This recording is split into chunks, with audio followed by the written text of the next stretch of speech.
এ সুদখোররা কয়েকটা শাস্তির কথা শুনেন। এটি কবরে যাওয়ানোর কইটা এটি কবরে যাওয়ানোর পরে আল্লাহ তাআলা এমন ফিডা বিদবো ডাইরেক্ট ফিডা। হুজুর এই যে কয় না হুজুর ওয়াজ করি না আমরা, সওয়াল জবাব আছে তিনটা, মান রাব্বুকা ওয়া মান দীনুকা ওয়া মান নাবিয়ুকা, জিনা এটা ডাইরেক্ট মাইক, ডাইরেক্ট ফিডা। এবং একদিন না তো টানা সর্বনিম্ন 3000 বছর ফিটবো। তিরমিজি শরীফের হাদিস। কয় হাজার বছর হুজুর? ওই হাসরের ময়দানের একদিন আর দিনের কয়দিন জানি?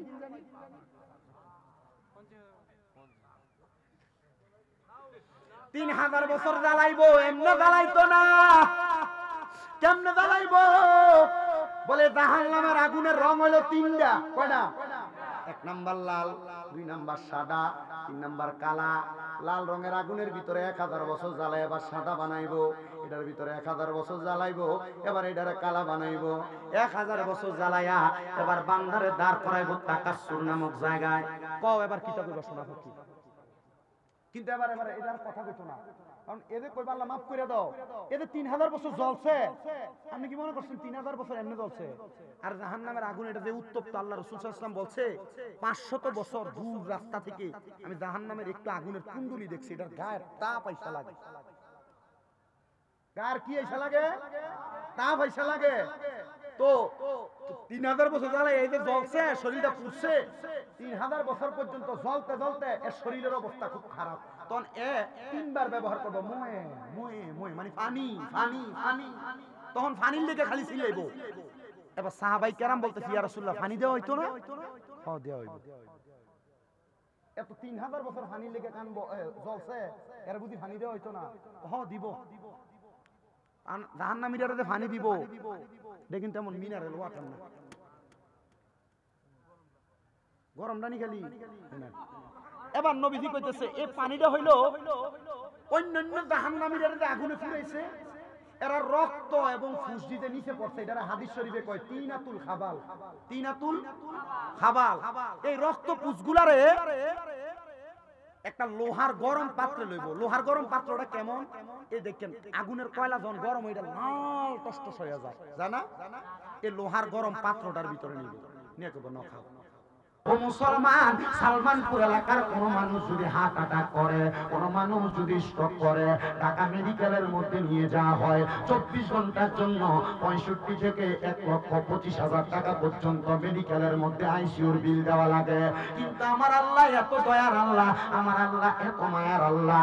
আল্লাহ দয়া কইরা মায়া কইরা আপনার হায়াতটা বাড়ায়া দেন আল্লাহর প্রশংসা করার কারণে। জোরে বলেন না সুবহানাল্লাহ। সাহাবায়ে কেরাম বলেন নবী আপনার কাছে জানতে চাই, আপনি বলেন না আমার আল্লাহ তাআলা আর কি নিয়ামত দান করে? আমার নবী বলে 2 নাম্বার, আমার আল্লাহ তাআলা বান্দার রিজিক বাড়ায়া দেয়। মানে যদি অভাবের মধ্যে থাকে আমার আল্লাহ তাআলা বান্দার অভাব অনটন দূর করে দেয়। 3 নাম্বার, বান্দা যদি মুসিবতের মধ্যে থাকে আল্লাহ তাআলার প্রশংসা করে, আমার আল্লাহ তাআলা বান্দার মুসিবত থেকে উদ্ধার করে।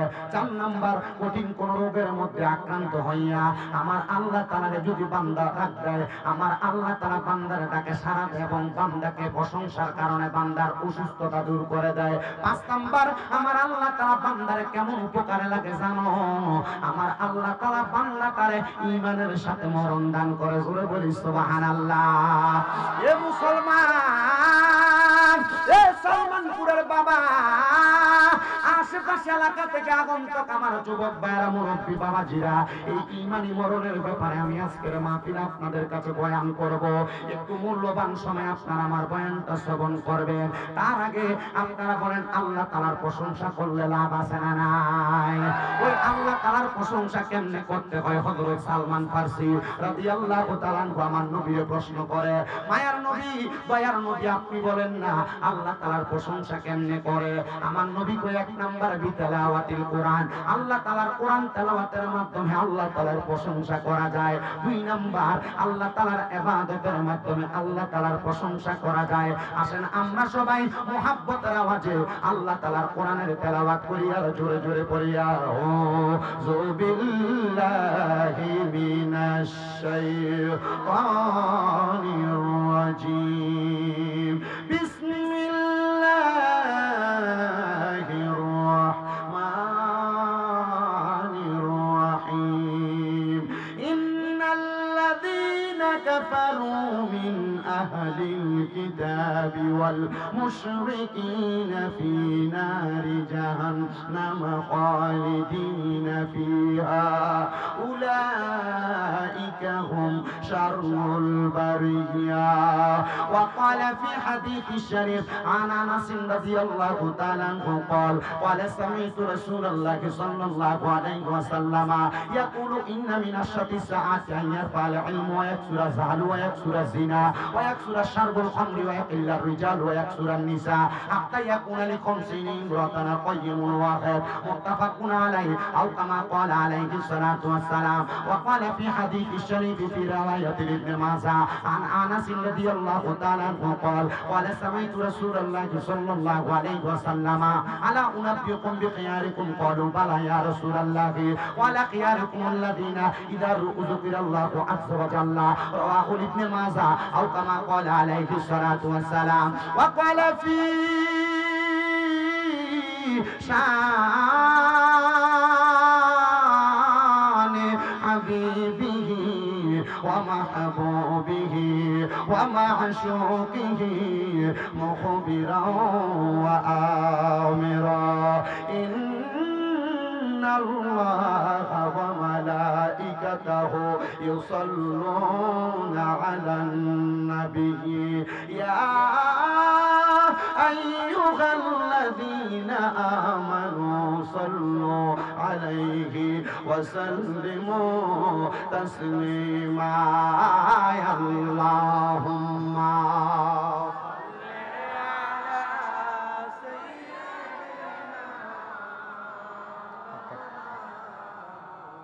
وعلى آله ما কিবা এলেম আছে আমার কিবা জ্ঞান আছে নবী গো কোনভাবে প্রশংসা করব জানা গিয়াছে রাখো যদি চরণ তলে থাকবো পাশে পাশে দিদার যদি পাই গো নবী আমার মরণ কালে আল্লাহুম্মা সাল্লি মারহাবা মুহাব্বত নিয়ে পড়েন ঈমান তাজা হবে। মুহাম্মাদ ওয়া আলা আলিহি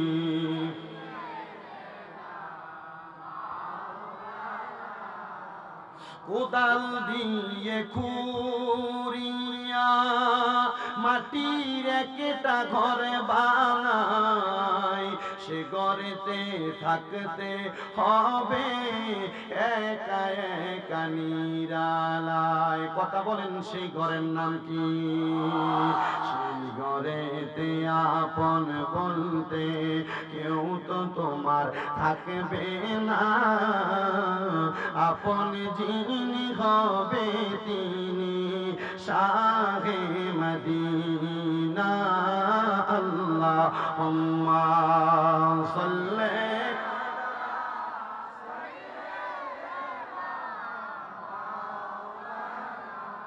মুহাম্মাদ ওয়া আলা আলিহি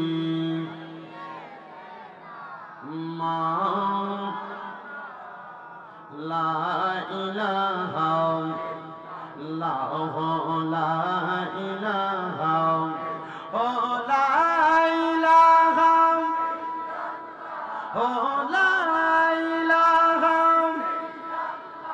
ও লা ইলাহা ইল্লাল্লাহ লা ইলাহা হাসবি রব্বি জাল্লাল্লাহ মা ফি কলবি গায়রুল্লাহ। পড়েন হাসবি লা মা ফি কলবি গায়রুল্লাহ। নূরে মুহাম্মদ সাল্লাল্লাহ পড়েন নূরে ও লা ইলাহা ইল্লাল্লাহ লা ইলাহা লা আল্লাহু লা ইলাহা বন্ধু নামাজ রোজা চাই গহনা কেহ মা বাবার খেদমত চাই গহনা বলেন নামাজ রহনা কেহ মা বাবার খেদমত চাই গহনা আমার নবীজির দুরূদ বইল না বলেন নবীর আমার নবীজি তোমায় ভুলবে না লা ইলাহা ইল্লাল্লাহু লা ইলাহা আইরে অনেক দূরে মদিনা আমরা কেমনে যাব জান সালমানপুরের মানুষ মদিনা যাইতে চায় কি চাই না যারা যারা মদিনা যাইতে চায় একবার জোরে বলেন আল্লাহু আকবার আওয়াজ দিয়ে মদিনা যাইবেন পেছনের মানুষটা মদিনা যাওয়ার আওয়াজটা কেমন আসতে দেয় আমার দিকে তাকায় দেখেন আমার মাথার বাপবি চুল ছিল লম্বা লম্বা চুল আমি মদিনা শরীফের মধ্যে যাওয়ার পর মক্কায় যা হজ কইরা আমি আমার লম্বা চুলগুলা নবীর সুন্নাত আদায় করার সাথে পালায়া দিছি কিন্তু জানেন রে বাবা ওই মদিনা শরীফের মধ্যে যে সালাম দিলে কত মজা পাওয়া যায় কত আরাম পাওয়া যায় কত বরকত পাওয়া যায় আমি যেই দিন আমার নবীর রওজা মুবারকের সামনে দিয়া প্রবেশ করতেছি বাবু সালাম নামক একটা দরজা ওই দরজা দিয়া মদিনা শরীফের দিকে প্রবেশ করলে নবীর রওজা মুবারকটা যখন সামনে আসে আমি তাকায়া দেখলাম কত দাড়ি পাকা মুরব্বি বাবারা কত যুবকের দলেরা আমার নবীর রওজা মুবারকের মধ্যে সালাম দিতেছে কিন্তু আমার সাথে একজন ভাই যখন সালাম দেয় আমি দেখলাম তার চোখটি বায়া বায়া পানি পড়ে আমি তারে জিগাইলাম ভাই নবীর রওজায় সালাম দেন কান দেন কেন এ আমার উল্টে কই হুজুর আপনার চোখে তো পানি দেখা যায় আমি কইলাম এটাই দুনিয়ার কোনো কিছু পাওয়ার জন্য কান্না না রে এটা কান্না হইল আমার জীবনের সবচাইতে বড় একটা শখ ছিল আমি আমার জীবনে যা কামাই করি আর না করি আমি আমার মরণের আগে একবার মক্কা মদিনা যাইমু আমি এই জন্য কান্দি আল্লাহ এত সকাল এত তাড়াতাড়ি আমার দোয়াটা কবুল করবে আমি তো জানি না আমি মদিনা শরীফের মধ্যে রাসূলের পাকের রওজা মুবারকে সালাম দিয়া আমি আমার 7 দিন পর্যন্ত 5 ওয়াক্ত নামাজের পরে নবীর রওজা মুবারকে সালাম দিছি কিন্তু আমি নবীর রওজা মুবারকে যেই দিন লাস্ট সালাম দিয়ে বিদায় নিয়ে চইলা যাব আমি আমার নবীর রওজার সামনে দাঁড়ায়া দাঁড়ায়া বলছি নবী গো ও দয়ার নবীজি আমার মনে শখ ছিল আপনার রওজা মুবারকে সালাম দিমু কারণ আপনি নবীর উম্মত দাবি করি আপনি নবীর রওজা মুবারকের সামনে না আসলে মনের কষ্টটা পূরণ হবে না আবার আমার নবী হাদিস শরীফের মধ্যে কয় মান যারা কবরি ওয়াজাবাত লাহু শাফাআতি ইয়াউমাল কিয়ামা যেই ব্যক্তি আমি নবীর রওজা মুবারক জিয়ারত করলো তার জন্য সুপারিশ করা আমি নবীর জন্য ওয়াজিব হয়ে যায় মানে নবীর রওজায় সালাম দিলে নবীর রওজাটা জিয়ারত করলে আপনার জন্য নবী কবরে সুপারিশ করবে আপনার নবী কবরের মধ্যে বাঁচাইব জোরে বলেন না সুবহানাল্লাহ ও মুসলমান আমি আমার যেই দিন নবীজির রওজা মুবারকে লাস্ট সালাম দিছি আমি আমার নবীজির রওজার সামনে দাঁড়ায়া দাঁড়ায়া বলছি ইয়া রাসূলুল্লাহ মায়ার নবী গো ও দয়ার নবীজি আপনার রওজা মুবারক দেখে আমার মনের ভিতরে একটা আশা জাগছে আপনার রওজা মুবারক দেখতে এত সুন্দর না জানি আপনি নবী দেখতে কত সুন্দর আমার মরণের আগে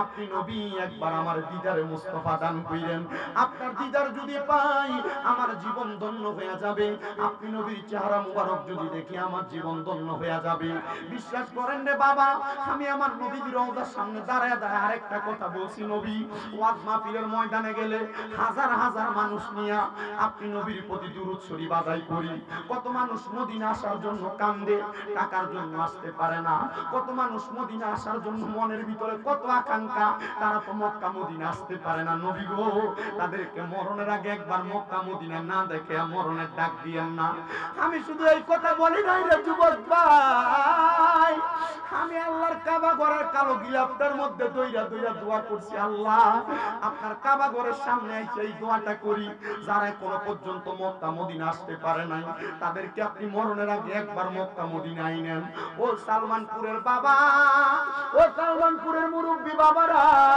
আপনি সালমানপুরের মসজিদের ভিতরে এক ওয়াক্ত নামাজ পড়লে এক ওয়াক্তে সওয়াব পাইবেন কিন্তু মদিনা শরীফে এমন বরকতওয়ালা জায়গা মদিনা শরীফে এক ওয়াক্ত নামাজ পড়লে 50,000 রাকাত রাকাতের সওয়াব পাওয়া যায় নবী বলছে। আপনি সালমানপুরের মসজিদে এক ওয়াক্ত নামাজ পড়লে এক ওয়াক্ত নামাজের সওয়াব পাইবেন। মক্কা শরীফে কাবা শরীফের কালো গিলাফের দিকে তাকায়া তাকায়া এক ওয়াক্ত নামাজ পড়লে আপনি 1 লক্ষ ওয়াক্তের সওয়াব পাইবেন। আরে জীবনে কতদিন বাঁচবেন, কোন দিন আপনি 1 লক্ষ ওয়াক্ত নামাজ পড়বেন? আপনার টাকার অভাব নাই, 2-3 লাখ টাকা এক লগে হইলে আপনি খেত পাথর দিয়ে একটু জায়গা কিনা রাইখা দেন। আপনার 1 লাখ টাকা এক লগে হইলে ব্যাংকের মধ্যে নিয়ে টাকা জমা দিয়া দেন। না রে বাবা না, এই টাকা পয়সা ধন সম্পদ আপনার সন্তান ব্যয় করব বৈধভাবে। আপনার কাছে আমার আবদার, যদি জীবনে শান্তি পাইতে চান একটাবার মক্কা মদিনা যান। জীবনে যদি প্রশান্তি পাইতে চান একবার মক্কা মদিনা যান। ওই মক্কা মদিনা গেলে কত শান্তি পাইবেন এটা আমি আপনার বইলা বুঝাইতে পারবো না। পর্দার অন্তরালে আমার কত আম্মুজিরা ওয়াজ শুনতাছে, হে আমার মা, তোমার স্বর্ণ গয়নার অভাব নাই। মারা যাওয়ার পরে তোমার সন্তানের বউরা, তোমার মেয়েরা তোমার স্বর্ণ গয়নাগুলো ভাগ করে নিয়ে যাবে।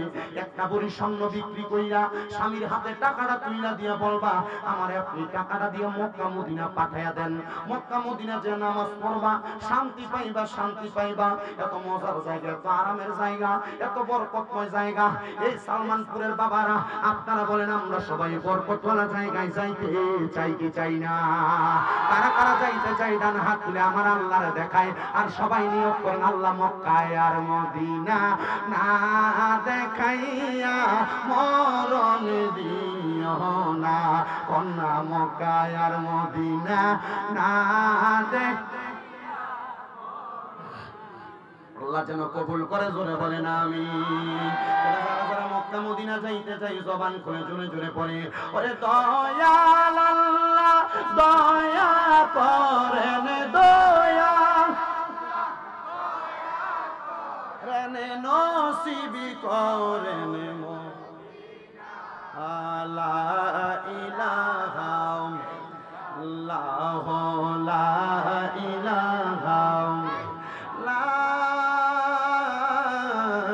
ইলাহা ইল্লাল্লাহু মুহাম্মাদুর রাসূলুল্লাহ সাল্লাল্লাহু আলাইহি ওয়াসাল্লাম। সবাই জবান খুলে পড়ি আলহামদুলিল্লাহ।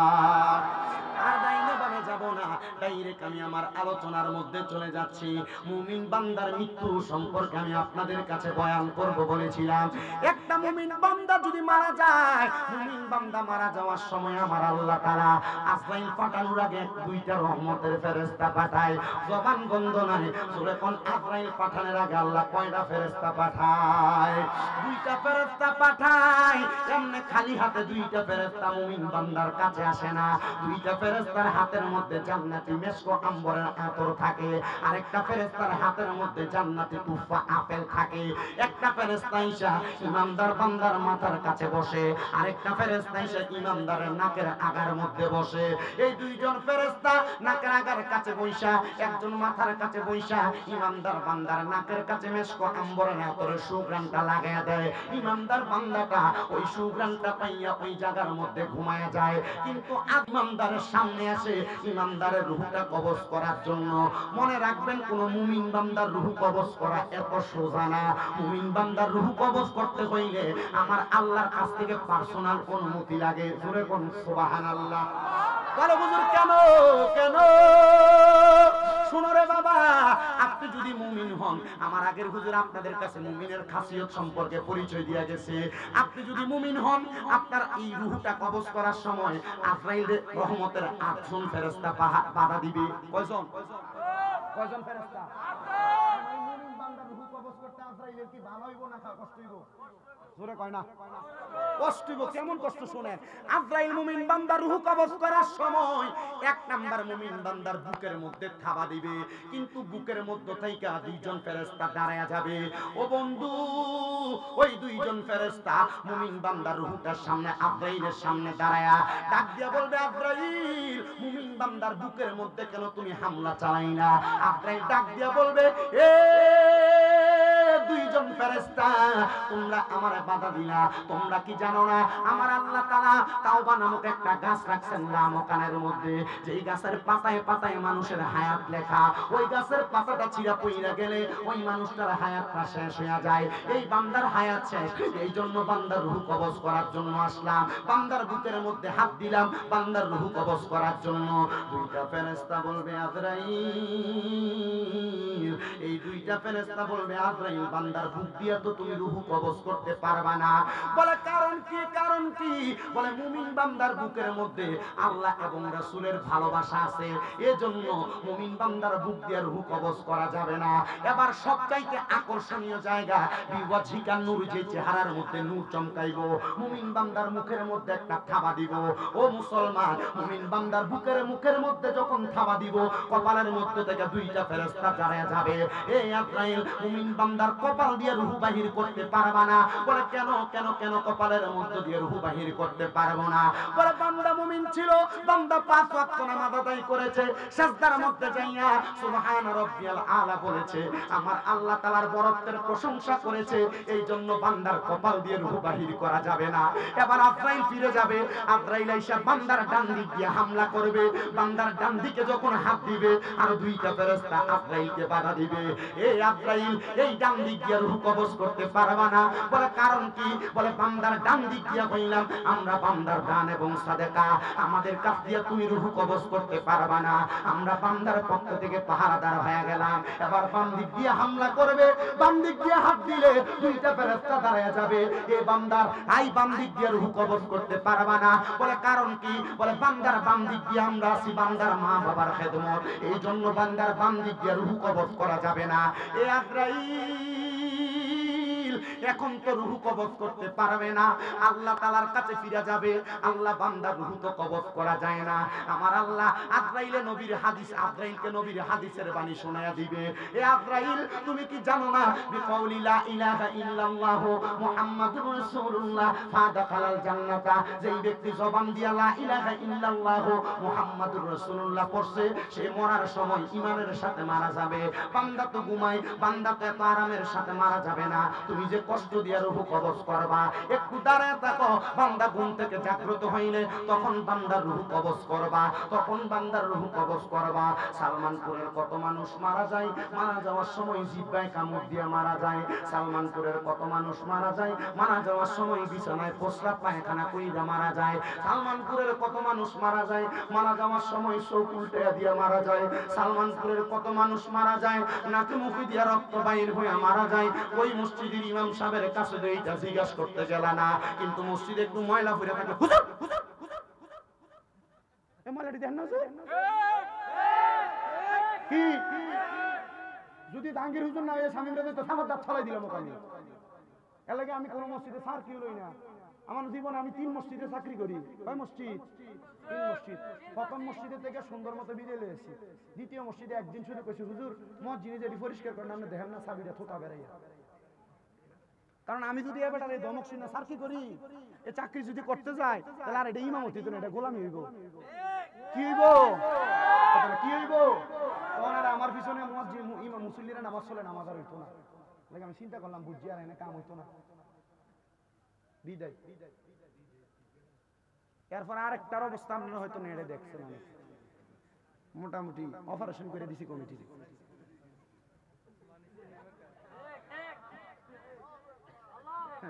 তারা নাম জান এলাকা একবার অপারেশন। এখন যেটা পড়াই এক জুমা পড়াইতে গেছি, হুজুর আমরা তো আমনে রইছাই। আমি বললাম ঠিক আছে সান, ঠিক আছে। আমি কিন্তু ওই সবসময় পড়াইতে পারতাম না, মাহফিলের সিজন আমার সমস্যা, আমি 3 জুমা পড়াই না, আজকেও পড়াইছি না জুমা, খুব জ্বরে অসুস্থ তো।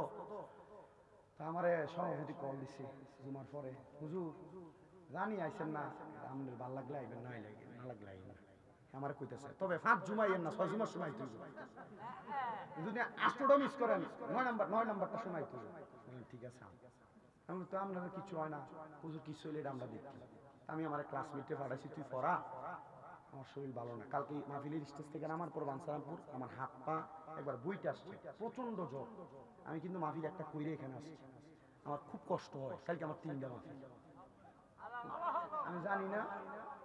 আমি আসার সময় আমার একজন খাস উস্তাদ যিনি এমন যে চোখ বন্ধ করলে অনেক কিছু বলতে পারে। কুমিল্লা সুজানগরের বকশিয়া জামে মসজিদের খতিব সাহেব মাওলানা আব্দুল মান্নান হুজুরে আমি গাড়ি দেখা দরজাটা খুলে নামে গেছি, হুজুর আমার জ্বর, কেমনে ওয়াজ করবো জানি না, একটু দোয়া করে দেন। হুজুর কি করে কত ফদিছে, এখনো পর্যন্ত শরীর ঠিক আছে, দোয়া করেন যেন এখন থেকে ঠিক থাকে। তা আমার কথা যেইটা আর কি, মসজিদ কমিটি আমার চাকরি দেওয়ার সময় শিখেছে বেতন কত দেওয়া লাগবো, আমি কই বেতন কত দেওয়া লাগবো, আপনারা আমারে তো দিতেন পারতেন না, আমি চাইলে আপনারা দিয়েন, তারা দেয় আমার মাশাআল্লাহ দেয় 1000 করে প্রতি জুমা। আমি আজ পর্যন্ত কিছু কইছি না, 1000 আমি বাইর যাওয়ার আগে শেষ হয়, বাড়িতে যাওয়ার আগে শেষ হয়। আমি আজ পর্যন্ত কিছু করি নাই, কারণ আমি কইছি আপনারা যদি আমার সম্মান দিতে পারেন রাখেন, কারণ আমি পরে আমি সভাপতি সেক্রেটারি কইতাম না, আমি পরে উল্টা পাল্টা কইলাম, আপনি আমার রাগ করতেন না। কইছে হ্যাঁ ঠিক আছে, হুজুর এটার কাহিনীটা মাইক যেমনে আছে এমনে থাক, এটা ওনার ঠিক করুন যেত না, হুজুর যেমনে আছে তাইলে হুজুর কি করুন, আমাকে নির্দিষ্ট পরিমাণ সম্মান দিবেন ইমাম ইমামের মতো। ইমামরা যখন আপনি কইবেন যে হুজুর এটা সাফ করেন, তখন আর এটা কি ইমাম থাকবো, কথা কয় না কেন? সব মসজিদের ভিতরে এমন দুই একটা বান্দর মুসল্লি থাকে, কথা কন না কেন? এটা মসজিদের ইমামের ভিতরে লাগিয়ে থাকে, এটা লাগে এলাকার মসজিদের ভিতরে 3 মাস মুয়াজ্জিন টিকে না, আজান এমনি দিল কি রে, আজকের আজান 2 মিনিটের থেকে 3 মিনিট হলো কি লাগা, এই বাদ দে, কথা কন না কেন? আমি চিন্তা করি এটি কি জবাব দিব আল্লাহর কাছে, কি জবাব দিব? এই ছায়া থাকবো মুয়াজ্জিনের ঘাটটি উডের মাথার মতো লম্বা হয়ে রইছে, তখন মুয়াজ্জিনের ভাইয়ের কাছে কইব হুজুর আমরা মেকআপ ছাড়াবে দিলাম একটু আমার লয়ে যান, কইব মনে আছিল নি ছাড়া খাবাইয়া আবার দোয়ানতে আওনের পরে বদনাম করছিল যে হুজুর এটা বালা না, হুজুর এটা এমনি জোয়ান জান তো বলেন লোক ফুটবল খেলে, তো আপনার ইমাম মসজিদে চাকরি করে খেললে কি হইছে? না না হুজুর খেলতো খেল, হুজুর এটাও করতে পারতো না, কিছু করতে পারতো না, হুজুরের দোষের অভাব নাই, কি কথা কন না কেন? ঠিক কি না? আর বহুত এলাকার ভালো মানুষ যে এলাকায় ইমাম সাহেবরা 25, 26, 30 বছর 40 বছর ইমামতি করে, কোনো কিছু হয় না। আমি যেখানে নামাজ পড়াই এখন এ মসজিদে 40 বছর ইমামতি করছে, এ হুজুর এখন আমার পিছনে নামাজ পড়ে কয় বছর? 30 বছর এই মসজিদে, তার মানে বোঝায় সালমান পুজে ভালো মানুষ আছে, আলহামদুলিল্লাহ কইলাম।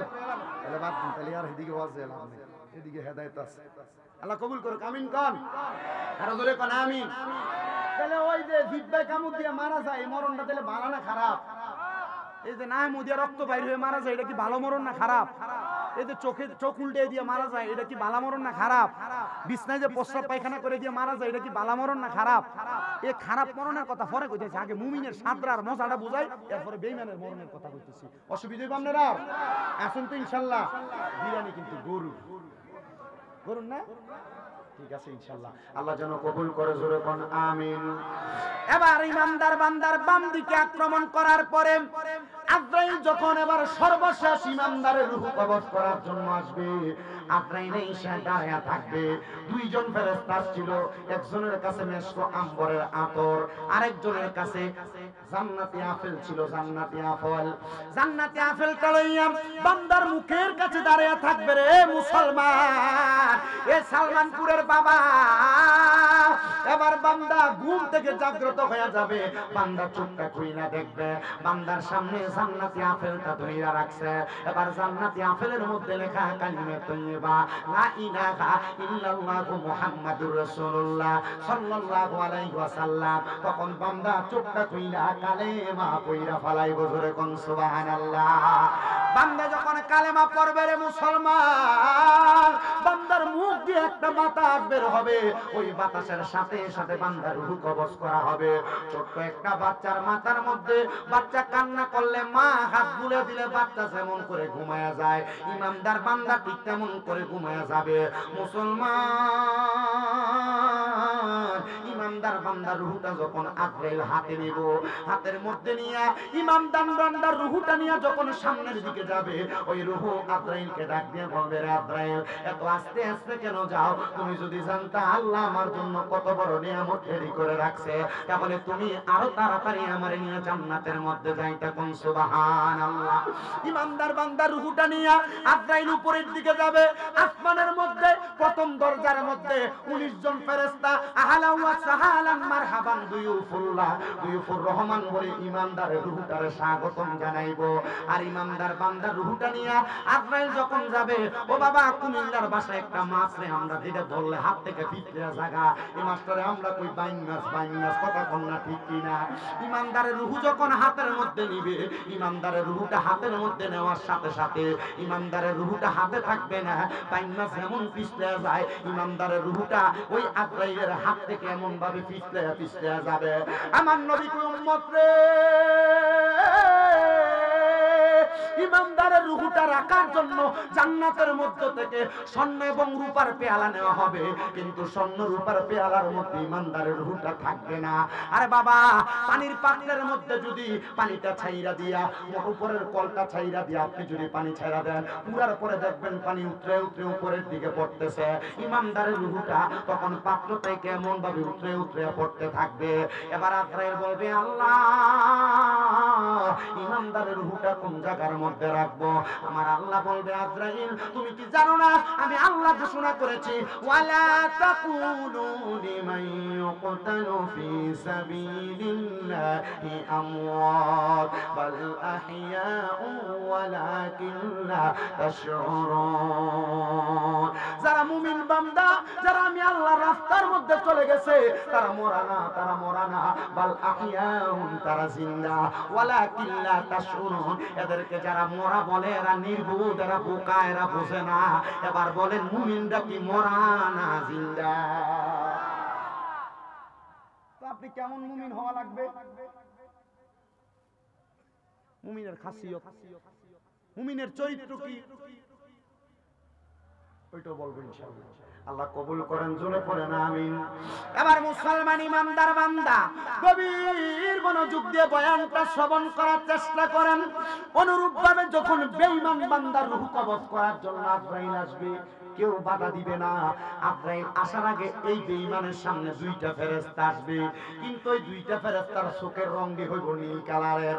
ওই নীল চোখওয়ালা ফেরেশতাদেরকে দেখা বেঈমান বান্দা বিছানার মধ্যে প্রস্রাব পায়খানা করে দিবে। হায় রে, বেঈমান বান্দা বিছানার মধ্যে প্রস্রাব পায়খানা করে দিবে। এবার আজরাইল যখন বেঈমান বান্দার সামনে আসবে, আজরাইলের সঙ্গে বেঈমান বান্দা মুখ দিয়ে কথা বলার চেষ্টা করবে, মানে আজরাইল আমারে আরেকটু সুযোগ দাও, আমার রূহটা পরে কবজ করবা, আমি মৃত্যুর জন্য একটু প্রস্তুতি গ্রহণ করি। তখন বান্দার এই দুই চোয়ালের মাঝখানে জিহ্বাটা কামড় করে আটকে যাবে। এবার চোখের ইশারা দিয়ে বোঝানোর চেষ্টা করবে, বেঈমান বান্দার চোখগুলা উল্টে যাবে। বেঈমান বান্দা তখন আর চোখ দিয়েও কোনো ইশারা ইঙ্গিত করতে পারবে না। এবার আজরাইল বেঈমানের রূহটা কবজ করার জন্য বেঈমানের বুকটার মধ্যে যখন থাবাটা দেখো না তুমি মুসলমানের বেঈমানের বুকটার মধ্যে যখন হামলা চালাইবো, আক্রমণ চালাইবো, বেঈমান বান্দার বুকের মধ্যে দিয়ে আক্রমণ করার সাথে সাথে বান্দার ডরে এই জায়গার মধ্যে বান্দার হাতের সাহারক গুলা, পায়ের সাহারক গুলা, গাড়ের সাহারক গুলা ঠাস ঠাস ঠাস ঠাস করে ছিঁড়ে যাবে। তখন বান্দার রক্ত চলাচল করতে পারবে না, বান্দার নাক এবং মুখ দিয়ে রক্তগুলা বের হয়ে পড়বে। একটা বার চিন্তা করো, এমন কষ্টের মরণ যদি তোমার দেওয়া হয়। সাহাবায়ে কেরাম আমার নবীরে প্রশ্ন করে, নবী এমন কষ্টের মরণ আর কেমন কষ্ট পাওয়া যাবে আপনি বলেন না। বলে, একটা জীবিত বকরিরে জীবিত অবস্থায় লটকায়া শরীরের চামড়াটা জীবিত খুইলা ফেললে টাইনা টাইনা যত কষ্ট হয়, একটা বান্দার রূহ কবজ করার সময় বান্দার তার চাইতে আরো বেশি কষ্ট হয়। হায় রে, বান্দার রূহ যখন কবজ করবে, এই রূহটা কবজ করার পর ওই দুইজন ফেরেশতা বান্দার রূহটারে তাদের হাতের মধ্যে নেবে, কিন্তু দুঃখের বিষয় ওই দুইজন ফেরেশতা হাতের মধ্যে একটা কাপড় নিয়া তাদের নাকের মধ্যে এমন ভাবে ঢাকনা দিয়া রাখবে। এবার ফেরেশতারা প্রথম আসমানের দরজার মধ্যে যাবে। প্রথম আসমানের দরজায় বলছিলাম 19 জন ফেরেশতা ইমানদাররে স্বাগতম জানাইছে, কিন্তু বেঈমান বান্দা বেআমল বান্দারে যখন প্রথম আসমানে নিয়ে যাবে, বেঈমান বেআমল বান্দারে ওই 19 জন ফেরেশতা মুখ থেকে থুথু নিক্ষেপ করবে।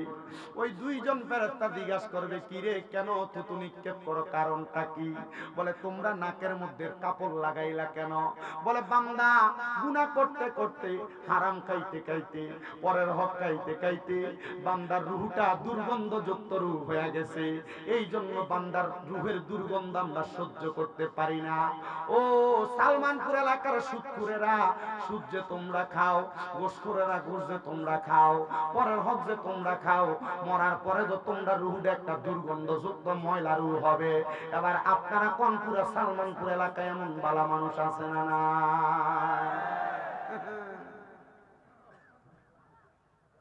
সুদ খানা আপনারা আবার এটি ধরে নিয়ে মসজিদের সভাপতি বানান, এটি ধরে নিয়ে মসজিদের সেক্রেটারি বানান, এটি ধরে নিয়ে এলাকার সর্দার মাতাব্বরির দায়িত্ব দেন।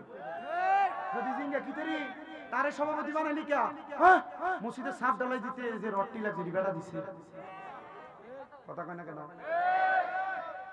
মসজিদের প্রথম কাতারে মসজিদের যে টাইলস কি এটি বেড়া দিছে, এর লাগে বেড়া সভাপতি, কথা কন না কেন? আবার সাধুয়ানো বইয়ে দেখবেন লম্বা লম্বা কথায় সুদখোরেরা কয়, কথা কন না কেন? আছে না নাই এমন অবস্থা?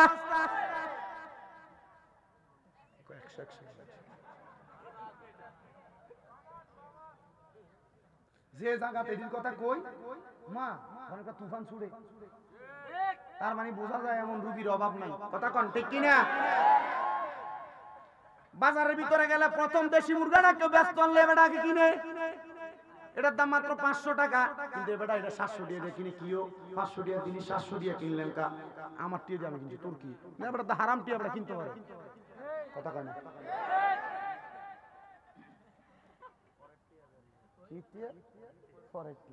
আসেনি এ সুদখোররা কয়েকটা শাস্তির কথা শুনেন। এটি কবরে যাওয়ানোর কইটা, এটি কবরে যাওয়ানোর পরে আল্লাহ তাআলা এমন ফিডা বিদব ডাইরেক্ট ফিডা। হুজুর এই যে কয় না হুজুর ওয়াজ করি না আমরা, সওয়াল জবাব আছে তিনটা, মান রাব্বুকা ওয়া মান দীনুকা ওয়া মান নাবিয়ুকা, জিনা এটা ডাইরেক্ট মাইক, ডাইরেক্ট ফিডা। এবং একদিন না তো টানা সর্বনিম্ন 3000 বছর ফিটবো। তিরমিজি শরীফের হাদিস। কয় হাজার বছর? হুজুর ওই হাসরের ময়দানের একদিন আর দিনের কয়দিন জানি?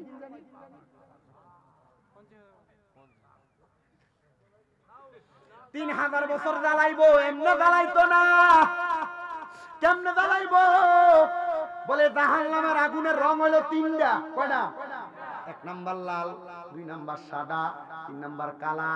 লাল রঙের আগুনের ভিতরে 1000 বছর জ্বালাই এবার সাদা বানাইবো, এটার ভিতরে 1000 বছর জ্বালাইবো, এবার এটারে কালা বানাইবো। 1000 বছর জ্বালাইয়া এবার বান্দারে দাঁড় করাইবো তাকাসসুর নামক জায়গায়। কও এবার কি তবে রচনা হচ্ছে, কিন্তু এবার এটার কথা কইতো না, কারণ এদের কইবা আল্লাহ মাফ করে দাও, এদের 3000 বছর জ্বলছে। আপনি কি মনে করছেন 3000 বছর এমনি জ্বলছে? আর জাহান্নামের আগুন এটা যে উত্তপ্ত, আল্লাহ রাসূল সাল্লাল্লাহু আলাইহি ওয়াসাল্লাম বলছে 500 বছর দূর রাস্তা থেকে আমি জাহান্নামের একটু আগুনের কুণ্ডলি দেখছি, এটার গায়ের তাপ আইসা লাগে। গায়ের কি আইসা লাগে? তাপ আইসা লাগে। তো 3000 বছর জ্বালায় এই যে জ্বলছে, শরীরটা পুড়ছে, 3000 বছর পর্যন্ত জ্বলতে জ্বলতে এর শরীরের অবস্থা খুব খারাপ। তখন এ 3 বার ব্যবহার করবো মোয়ে মোয়ে মোয়ে, মানে পানি পানি পানি। তখন পানির লেগে খালি ছিলাইবো। এবার সাহাবাই কেরাম বলতেছি ইয়া রাসূলুল্লাহ পানি দেওয়া হইতো না? হ্যাঁ দেওয়া হইব। এত 3000 বছর পানির লেগে কানবো জ্বলছে, এর বুঝি পানি দেওয়া হইতো না? হ্যাঁ দিব। জাহান্নামীরা যে পানি দিব দেখেন তেমন মিনারেল ওয়াটার না, গরম পানি খালি।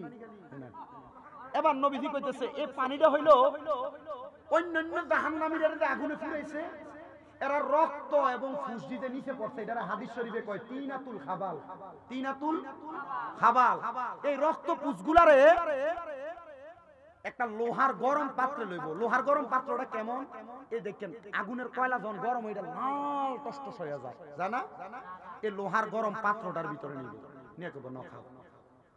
সূর্যে খামোজা কইরা যে ফুতের লাগিয়া, ফুতের বালাকটা কলেজে পড়ানোর লাগি, স্কুলে পড়ানোর লাগি, মানুষ করবার লাগিয়া আপনি যে আপনার ফুতের লাগি আপনি যে সুদ খাইতেছেন, এই ফুতের কইবা ফুতরে একটা নেক আমল দেস না, ফুতে কইব চিনি না। আপনি যে স্ত্রীরে দামি 3 পিস পরাইবার লাগা হারাম খান, এই বউ কইব তোমার আমি চিনি না। তো লাভ কেমনে হারাম খায়া? তখন বান্দা পানি খাবে, বলে হ্যাঁ, দুনিয়ার একটা পানির মধ্যে একটু পরিমাণ সামান্য ময়লা করলে আপনি পানিটা ফালাইয়া দিয়া এরপরে ধুইয়া তারপরে ভালো পানি খান। তখন বান্দা এই তিনাতুল খাবাল মুখে দিবে, মুখে দেওয়ার পর বান্দার পেটের নাড়ি গুড়িগুলা এই তিনাতুল খাবালের সাথে উতরে বান্দার পায়খানার রাস্তা দিয়ে পড়বে। জোরে কম নাউজুবিল্লাহ।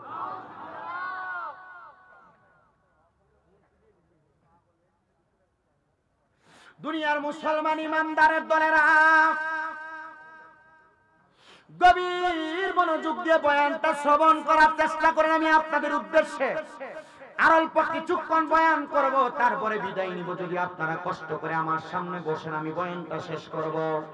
এবার বেঈমান বান্দার রূহ যখন কবজ করা হইল, রূহটা কবজ করার পরে বেঈমান বান্দার জন্য নাকের মধ্যে ফেরেশতারা যখন নাকের মধ্যে দুর্গন্ধ আর রূহটারে নিয়ে ধরে রাখবে, এবার বেঈমান বান্দার রূহটা নিয়ে আসমানের দিকে যাবে। আসমানের সামনের দরজা বন্ধ থাকবে, ডাইনে বামের দরজা বন্ধ থাকবে। বান্দার রূহ কোনো জায়গার মধ্যে রাখা যাবে না। বলে বান্দার ঠিকানা কোথায়? বান্দার ঠিকানা হইল ফি নারি জাহান্নামা খালিদিনা ফিহা। বান্দার ঠিকানা জাহান্নাম। সাহাবায়ে কেরাম বলে ইয়া রাসূলুল্লাহ কতদিন থাকবে? বলে আয়াতে কারিমার মধ্যে প্রমাণ দেওয়া হয়েছে খালিদিনা ফিহা, বান্দা চিরস্থায়ী বাসিন্দা হয়ে জাহান্নামের মধ্যে থাকবে। নবী গো তারা কারা? আমার নবী শিখিয়ে দেয় তারা হলো ওই ব্যক্তিরা, উলাইকা হুম শাররুল বারিয়া, এরা হইল দুনিয়ার সবচাইতে নিকৃষ্ট ব্যক্তি, বাজে ব্যক্তি, খারাপ ব্যক্তি। আপনি চিন্তা করে দেখেন আপনি কোন কোন কাজগুলো করতেছেন, ওই কাজগুলোর কারণে আপনি জান্নাতে যাবেন কিনা। আপনার বিচার অন্য কেউ করবে কেন? আপনার বিচার তো আপনি নিজের বিবেককে নিজে প্রশ্ন করলে বিচার করতে পারেন। ও মুসলমান, এমন কষ্টের মরণ আপনি নিয়েন না, আপনি একটা ইমানি মরণ নেন, ইমানি মরণ। এবার আল্লাহর হাবিব সাল্লাল্লাহু আলাইহি সাল্লাম বলে দুনিয়ার মানুষ শুইনা লও, যারা ইমানদার, যারা মুমিন, তাদের মরণ কেমন হবে? নবী গো কেমন মরণ হবে আর তাদের মরণের পরে কি নিয়ামত দেওয়া হবে? আমার নবীকে আল্লাহর কোরআন বলে ইন্নাল্লাযীনা আমানু ওয়া আমিলুস সালিহাতি উলাইকা হুম খায়রুল বারিয়া। জবান খুলে উচ্চ কণ্ঠে জোরে জোরে পড়েন আল্লাহু আকবার। নিশ্চয় যারা ঈমান আনে এবং নেক আমল করে, এরাই হইল দুনিয়ার সবচাইতে উত্তম ব্যক্তি এবং ভালো ব্যক্তি। আল্লাহ তাআলা এদের মরার পরে ঠিকানা কি? আল্লাহ তাআলা আপনি কি দান করবেন? আমার আল্লাহ তাআলা বলেন জাযাউহুম ইনদা রাব্বিহিম, আমি আল্লাহর পক্ষ থেকে তাদের জন্য পুরস্কার জাযা প্রতিদান হইল জান্নাতুল আদন। এই পুরস্কারটার নাম হলো জান্নাতুল আদন। শুধু জান্নাতুল আদন না, ওগো আল্লাহ, জান্নাতুল আদনটা দেখতে কেমন? আমার নবীজি বর্ণনা করে আয়াতে কারিমা থেকে তাজরি মিন তাহতিহাল আনহার। ওই জান্নাতুল আদন দেখতে তো সুন্দর, ওই জান্নাতুল আদনের নিচে দিয়ে একটা নদী প্রবাহিত হয়। ওই নদীটা সাধারণ কোনো নদী না, যেই নদী আপনাদের এলাকার মধ্যে সামান্য ময়লাযুক্ত পানি। আর জান্নাতুল আদনের নিচে যেই নদী থাকবে, ওই নদীটার নাম হলো রজব নদী। ওই নদীর মধ্যে 4 প্রকারের পানি থাকবে। এক প্রকারের পানি হলো ইন্না আ'তাইনাকাল কাউসার। ওই 4 প্রকারের পানির মধ্যে 1 নম্বর পানি হলো কাউসারের পানি। নবী গো এই কাউসারের পানি কারা পান করবে? আমার নবী কয় যারা দুনিয়াতে আল্লাহ এবং তার রাসূলের মুহাব্বতের সুধা পান করেছে, তারা ওই কাউসারের পানি পান করবে। 2 নাম্বার, ওই পানির মধ্যে থাকবে আরেক প্রকার পানি, শারাবান তাহুরা। ওই শারাবান তাহুরা হইল পবিত্র পানি। ইয়া রাসূলুল্লাহ, ওই পবিত্র পানি কারা পান করবে? নবী আমার কয় উম্মত, ওই পবিত্র পানি তো তারা পান করবে যারা কোনোদিন নেশা পানি করে নাই, নেশা দ্রব্য পান করে নাই। হাইরে মুসলমান, তুমি যে সিগারেট খাইতেছো তুমি চিন্তা করতেছো না।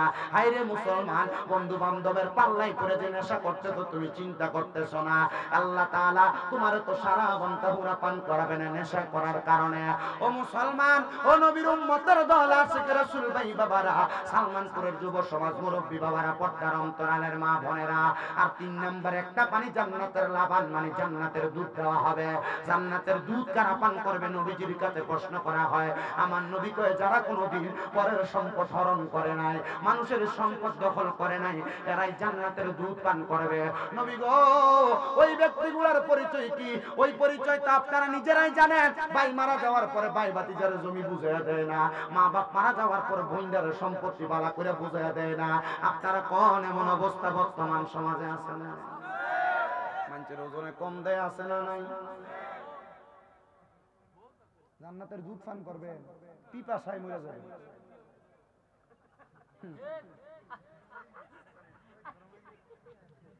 কি তো হুজুর, ও সেদিন হায় হায় হাহাকারে পইরা যাবে দনি, পিপাসায় পাটিবে ছাতি মগজ গলে পানি, কান্দিয়া জমিবে যত আদমের আওলাদ, আদম নবীর কাছে যাইয়া করবে ফরিয়াদ। সেদিন আদম বলবে নাফসি নাফসি, আমি কি সুপারিশ করতে পারি গো,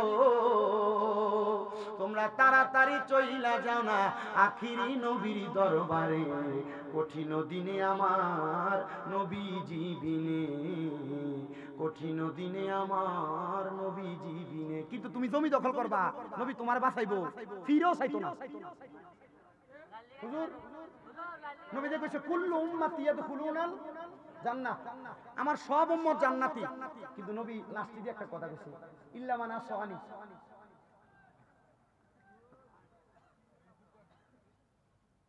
লাস্টে যে একটা শব্দ ইল্লা লাগাই দিছে, এ আমার হাতে এক বোতল পানি, এ আমার পানি, সভাপতি শব্দ, আমার এই পানি, হ্যাঁ আমার এই পানি আপনি পান করতে পারবেন পারবেন না। আরেকটা কথা কইেন না, আমরা যে কথা কোন হুজুরও আসে, আমার হাতে এটা কি পানি, আমি বললাম হুজুর এটা আপনার কাছে রাখেন, এটা কেউ পান করতে পারবে না আপনি ছাড়া। তার মানে এটা কে পান করতে পারবে? শুধু হুজুরে।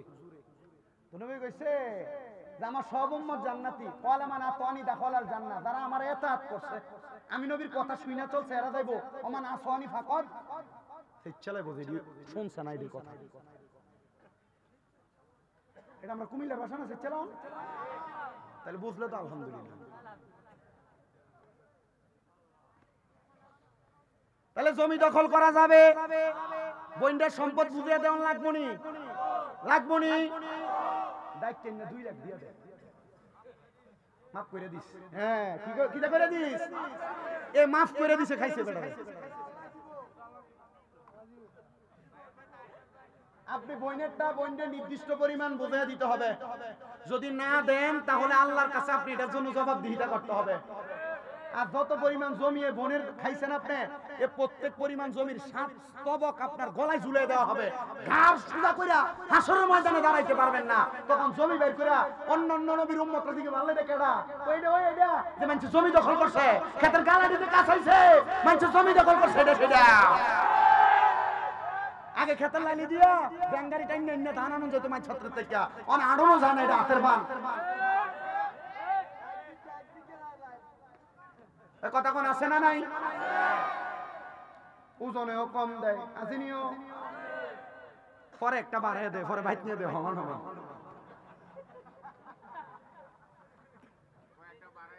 একটা গীতা বেড়ে দিছে আল্লাহ, আল্লাহ আপনারা হেফাজত করুক, জোরে কোন আমিন। বাবুরে এ ওয়াজ শূন্য যাইয়া যদি আপনারা যদি এটার উপরে আমল না করেন, এ আমার এই পুরা ওয়াজ ফানিমতের মতো। আমি কিন্তু অনেকগুলা বিষয়ে কথা বলতেছি, আপনাদের কষ্ট হইতেছে? সুদ খাওয়া হালাল মনে হয় নাকি? এটা কিন্তু কইয়া দিছি কি শাস্তি দিব, এই শাস্তি জানার পরেও যদি খায়, ফিটাটা কম না বেশি? আচ্ছা সুদ যারা খায় এরা কি জানে না এটাতে খাওয়া হারাম? কথা কন না, এটা জানেনি? জানে। আমার বাড়ি কিন্তু বেশি দূর নাই, এই যে বাখরাবাদের পর আর কুদানপুর, আমরা এলাকার এক সুদখোরের কথা। তো এক বেটা তার থেকে 5 লাখ নিচ্ছে, তো প্রতি লাখে বছরে 30,000, বছরে 30,000। এবারে টিয়া রাখছে 5 বছর, কয় বছর? তো 30,000 করে 5 বছরে, প্রতি বছরে কত? 1.5 লাখ, 5 বছরে 12.5 লাখ না? এবার বাড়ি বেচ চালাইছে তার সুদের টিয়া দেওয়ার লেগে, বাড়ি বেচনের লেগে, মানে বাড়ি বেচছে সুদের টিয়া দিবে। তো সুদখোরের কাছে যা কইতাছে, রে ইয়া আমার তো সুদের থেকে আসলের থেকে লাভ বেশি হয়ে গেছে, ইয়া আমার এই উপরে দেই। কথা বল না কেন আপনারা?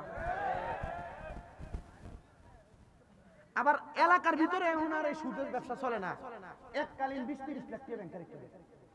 এবারে দেখবেন কোনো কাজ কাম করে না, দোকানে বই দিদি কি তো খান করতে গিয়া ওই ব্যাংকে করা টিয়া রাখছে, মাসে মাসে তুললে আনি। এটার নাম দিছে না, এডি কই না, এফডিআর।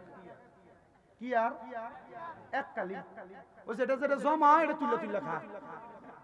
আমার আরেকটা ডিজিটাল সুদ অনকাল, এটার নাম হচ্ছে ডিপিএস। ব্যাংক কলার আমার এই শুনলে আমার কয় কোটি টাকা জানি অফার করে, আমি চিন্তা করি মাঝে মাঝে। বউ আপনারা কত সুন্দর বুঝায় কো, তুমি যে টাকা যা কামাই করো তা খাইয়া লাও, আমরা জিভুতের আবুদ্দার একটা ভবিষ্যৎ আছে না, কিছু টিয়া পয়সা রাখো না কা এ বেডি এত এর ফার্ম দিয়া ব্যাংকে ডিপিএস করা। ব্যাংকে কি করা? ডিপিএস করা।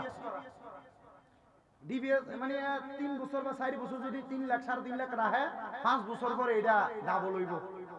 এ আপনার দিল হারামের ফতে নামাই। আল্লাহ তাআলা এগুলা থেকে আমরা হেফাজত করুক। আল্লাহর কসম বুক মারিত লাগে লাইবেন, তবে হারামের সাথে সংযুক্ত হওয়া যাবে কথা কন না দি। অনেকে চিন্তা করতে চাই আমি দিয়ে কাম করে বই হইছি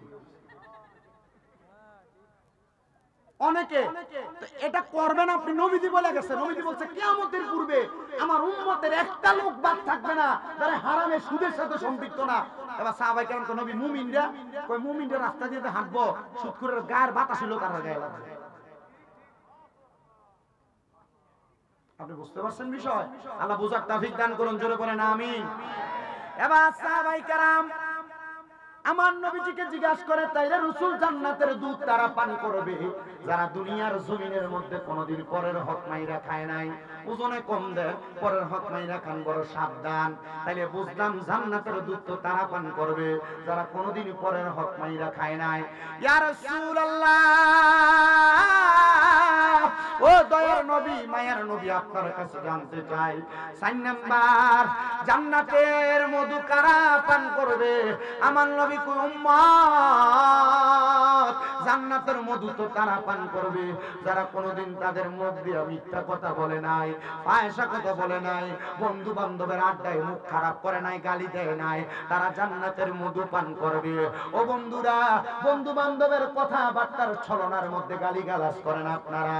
আরে বাবা জানেন নি একটা বালা মঞ্চের কথাই আপনারা কইয়া দিয়া যায়। আমি যে আপনারা সালমানপুর দাওয়াত রাখছি, আমারে কইছে পুইটা লাইবো।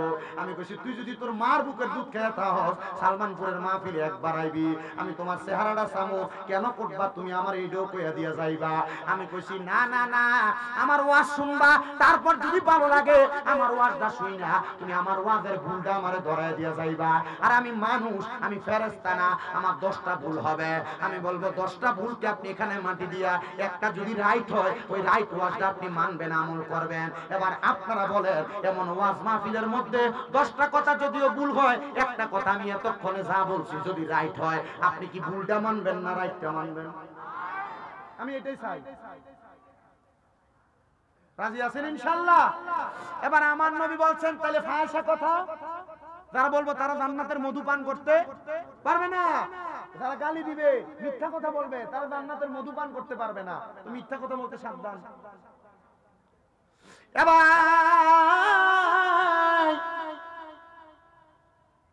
আমার নবী বলে উম্মত ওই জান্নাত এত সুন্দর, তাইলে জান্নাতের নিচে দিয়ে নদী প্রবাহিত।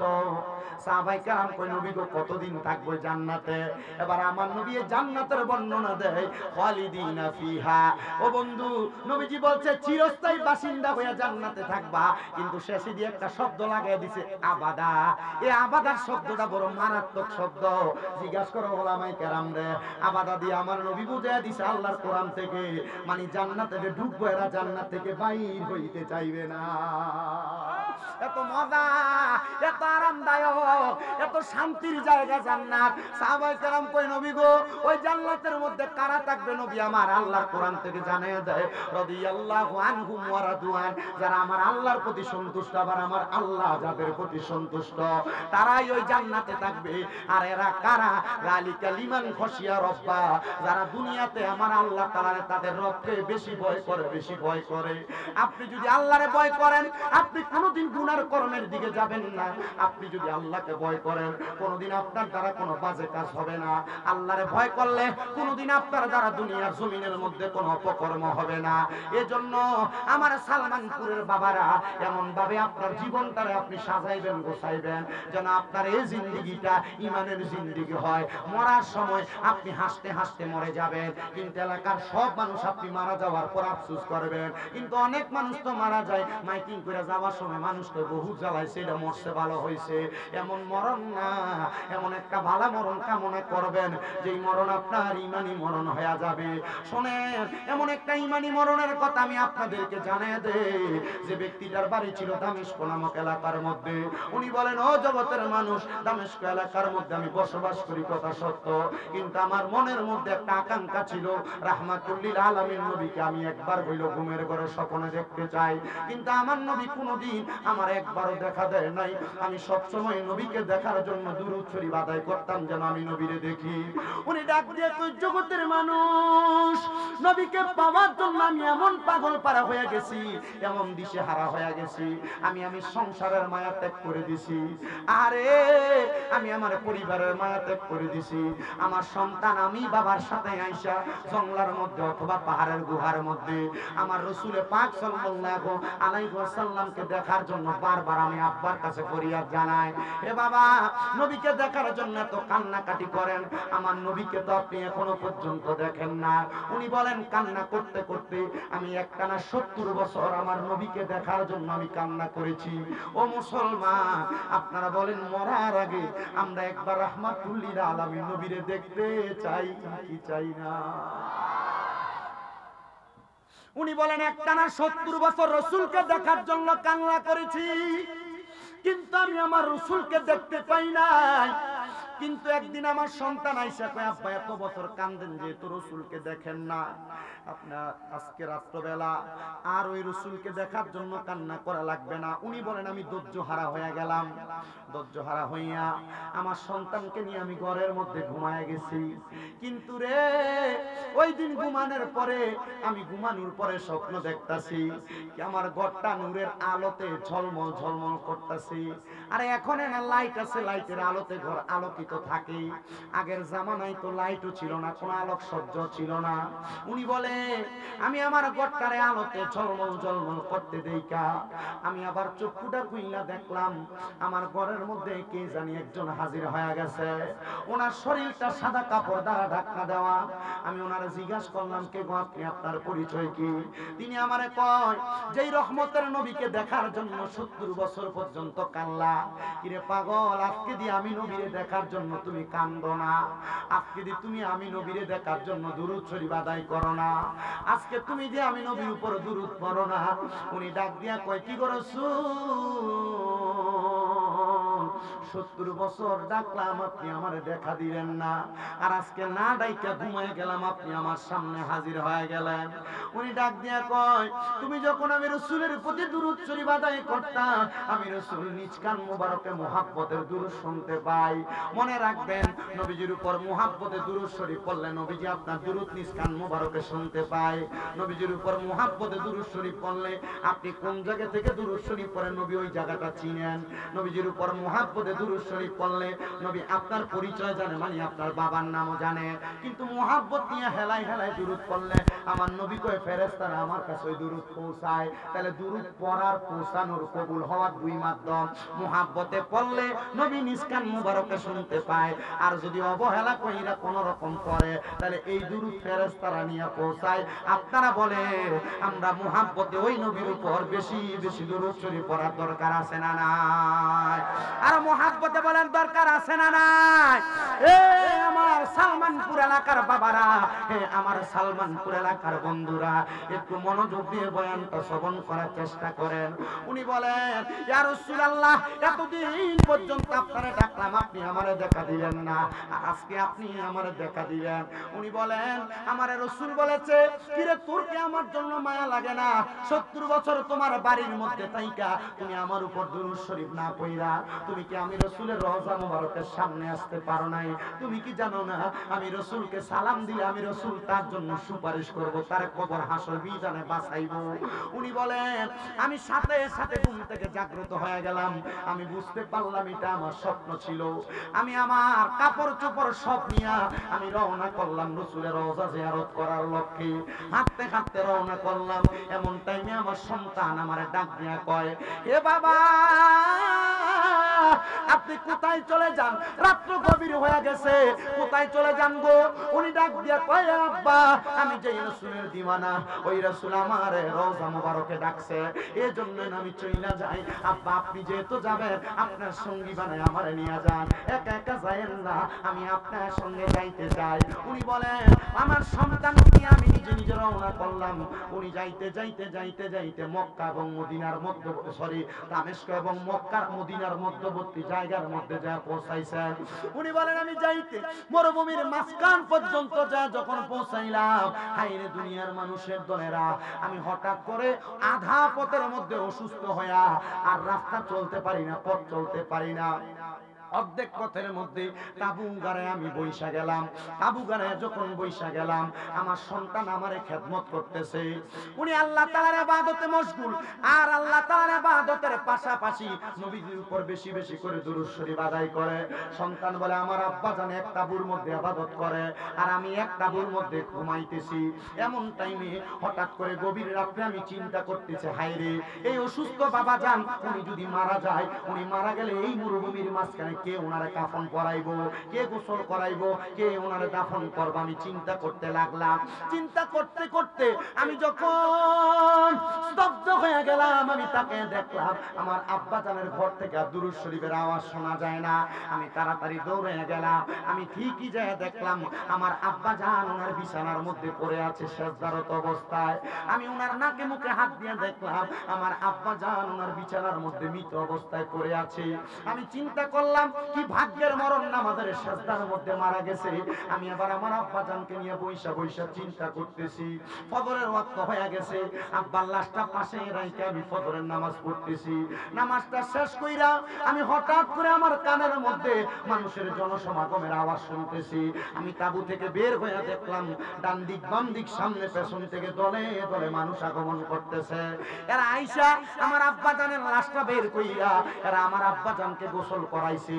মশকের মধ্যে কইরা পানি নিয়ে আসছে, মশকের মধ্যে কইরা পানি দিয়ে আমার আব্বারে গোসল করাইয়া আমার আব্বারে কাফন করাইয়া তারা আমার আব্বারে দাফন করে ফেলছে।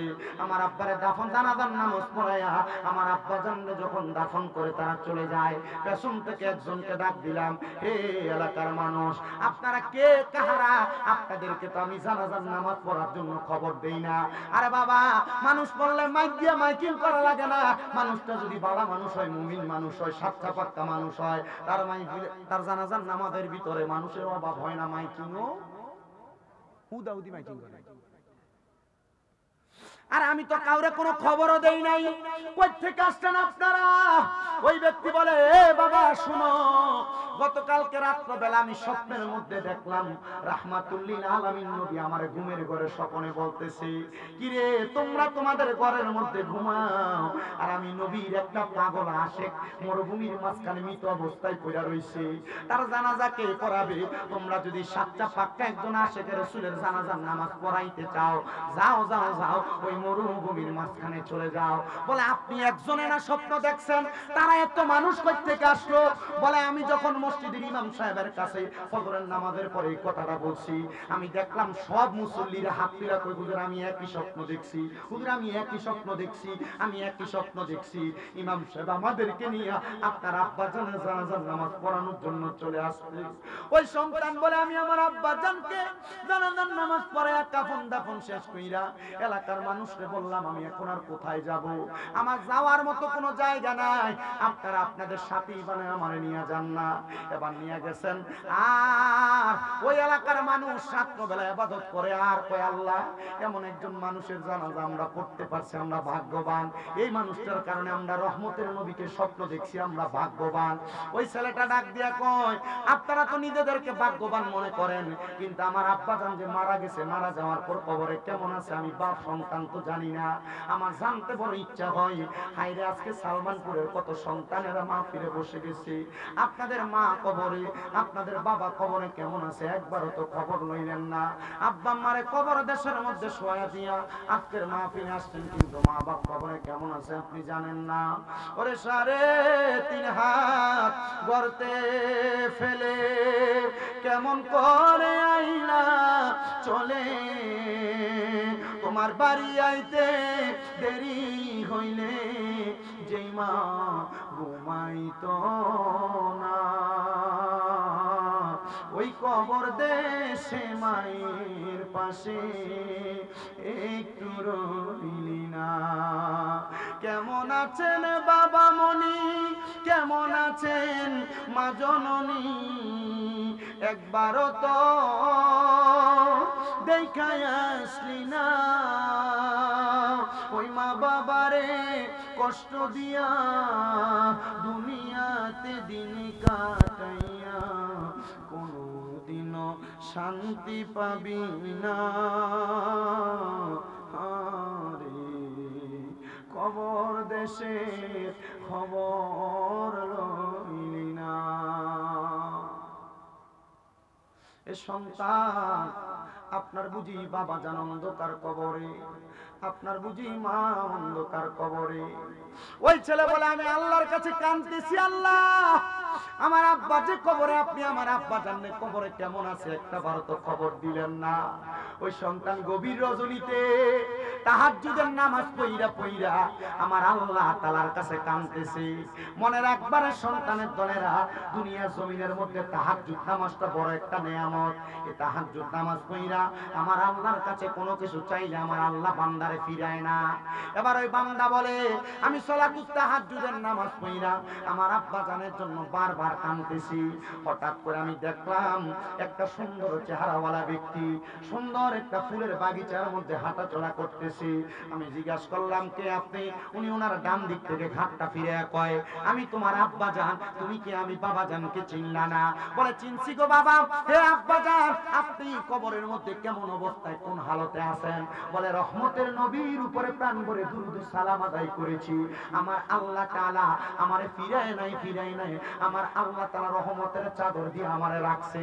কিন্তু বাংলাদেশের অনেক সন্তানদের অবস্থা, যারা দুনিয়া জমিনে ভাই ভাই ঝগড়া করে মা বাপরে বাদ দেয় না, বউয়ের কথা শুই না মা বাপরে আলাদা করে দেয়। বউ বলছে তোমরা দুই তিন ভাই, তুমি কি লেগে একা একা বাপ মারে ভাত খাওয়াইতা, আর দুই তিন ভাই কি বাপ মারে ভাত খাওয়াইতে পারে না। এই কথা শুই না অনেক সন্তানরা মা বাপরে জুদা করে দেয়, আলাদা করে দেয়। না রে সন্তান না, দাও তোমার পাও আমার সামনে দাও, আমি আমার জিহ্বা দিয়া তোমার পাও পরিষ্কার করে দিব। তবুও যদি এমন মা বাপরে জুদা করে থাকো, আলাদা করে থাকো, ওয়াদা করো এখান থেকে বাড়িতে যে মা বাবার পা ধরে মাপ চাইবা। কত মা বাবা বিছানার মধ্যে রাত্রবেলা মাথা লাগাইয়া লাগিয়া বালিশে কান্দে, কারণ তারার ফুট তারার দমক দিয়া কথা কয়, কারণ তারার ফুটের কাছে তারা শরমে কোনো খানা খুঁজতে পারে না। কেমনে রে আলাদা করলা? বুইলা গেছ তোমার মা ঘরে যদি 3 টুকরা মাছ রান্না করতো, মা মারটা খাইতো না। দুপুরে তুমি তোমারটা খাইতে, বাবা বাবারটা খাইতো, কিন্তু মা মায়ের মাছের টুকরাটা আলাদা করে রাখতো। রাত্রবেলা আমার সন্তান আদর করে মজা করে ভাতটা খাইবো।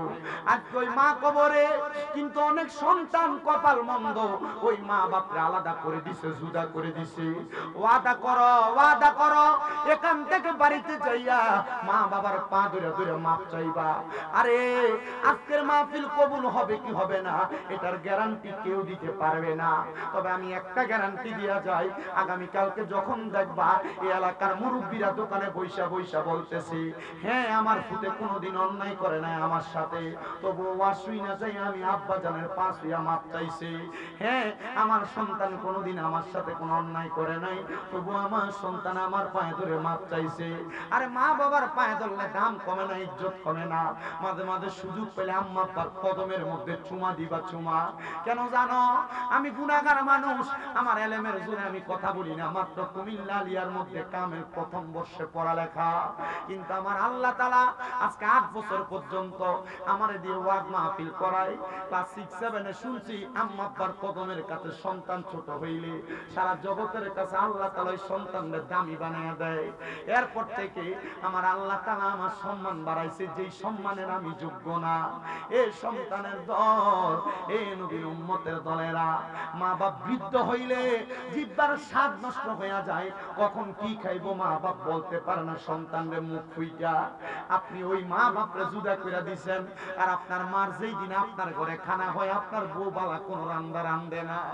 আল্লাহর দোহাই লাগে, কেউ যদি এমন মা বাপরে আলাদা করে থাকো, এখান থেকে বাড়িতে যে মা বাবার পা ধরে কইবা মা ও আব্বা আব্বা আর জুদা খাওয়া লাগতো না, আমার ঘরে আপনি ভাত খাইবেন।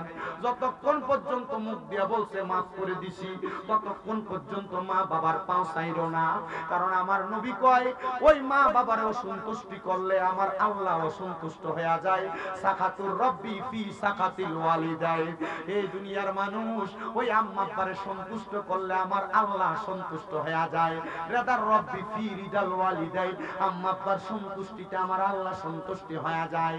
জানি না আপনারা মা বাবার কাছে মাপ চাইবেন কিনা, তবে অনেকে চিন্তা করে, হুজুর যাদের বাড়িতে বাবা আছে তারা বাড়িতে যাইয়া বাবার পায়ে ধরে মাপ চাইব। আমার তো আব্বা নাই, আমি কার পায়ে ধরে মাপ চাইব?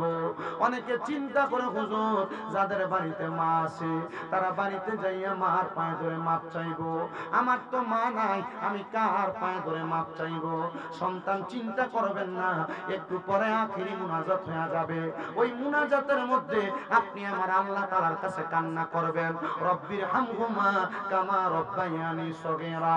আমার নবী কই, উম্মত কোন সন্তানের মা মারা যাওয়ার পরে, বাবা মারা যাওয়ার পরে, ওই সন্তান যদি চোখের মনি কোঠার মধ্যে একটা মাছির মাথা পরিমাণ পানি চাইরা দিয়ে কান্না করে, ওই পানি মাটিতে পড়ার আগে আমার আল্লাহ তাআলা তার মা বাপরে মাফ করে দেয়।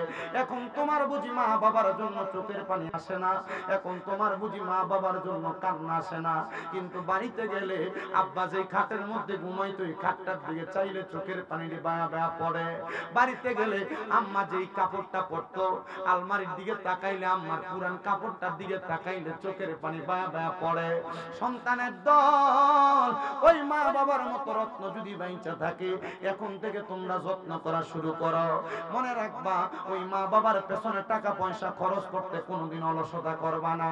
আমার নবীজি শিখিয়ে দেয়, উম্মত ওই আম্মা আব্বার পেছনে যদি কেউ মাত্র 1 দিরহাম খরচ করে, আমার আল্লাহ তাআলা ময়দানে মাশরে এইটাকে লক্ষ কোটি গুণ বাড়ায়া বরকত হিসেবে সন্তানের কাছে উপস্থাপন করে দিবে। এই সন্তান আপনাদের সবার কাছে আমার আবদার, এই কাজটা করবে যেন আল্লাহ তাআলা আপনার অসংখ্য বরকত অসংখ্য নিয়ামত দান করে।